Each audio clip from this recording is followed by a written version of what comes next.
எடுக்கும் கூட எல்லாம் பச்சை துண்டு போட்டு போனாங்க. விவசாயிக்கு நான் தான் குறடுன்னு போனாங்க. ஆனால் விவசாய பக்கம் தலைய வர மாட்டாங்க. ஏர்போர்ட் அமையணுமா 2000 கோடி 3000 கோடி விவசாயம் எப்படி போனால் நம்மளுக்கு என்ன? ஆனால் அவர் குறை சொல்லுவானுங்க.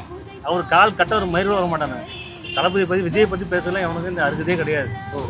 அதனால் வந்து அவரை பற்றி விமர்சனம் பண்ணவங்கலாம் வந்து கேடுகட்ட இதான் சொல்லுவாங்க. அது கேடுகட்ட அரசியல்வாதிங்க தான். நான் எப்படி பார்த்தா இவனுங்க தடுத்து நிறுத்தணும். அது ஆளுங்கட்சியும் சரி எதிர்கட்சியும் நிறுத்தணும். இவனுக்கு எதுவுமே திரட்ட மாட்டாங்க. இவங்க எல்லாம் கமிஷன் பாய்ஸா ஆல்ரெடி. இந்த கமிஷன் பாய்ஸா அவனுங்க. நம்மளால தான் இறங்கி இருக்காரு. அதை வந்து அதில் ஏகப்பட்ட தடை வேற. இதுக்குள்ள ஆடம்பரம். என்ன பண்றது உங்களுக்கு? ஒரு மனுஷன் இறங்கி வரலாம் கூட வந்து வரவில்லை இவ்வளவு நாள் வந்தவன இதுவரை ஆடம்பரம். உங்களுக்கு என்ன தானே பண்ணோம் சொல்லுங்க? என்ன நீங்களும் முடிவு வாங்க. அப்போ நீங்க எந்த கருமத்தெல்லாம் பண்ணாம வந்து அவரே அரசியல் வர போறாரு. நீங்க ஒழுங்கா அரசியல் பண்ணிட்டு இருந்தீங்கன்னா அவர் வந்திருக்க மாட்டார். சினிமா நடிச்சா மனுஷன் ஒழுங்கா இருந்த நிம்மதியா இருந்த போல. நமக்கு கஷ்டமா இருக்கு. இந்த பாடாய் இப்ப மக்கள் கஷ்டப்படுற மனுஷன்.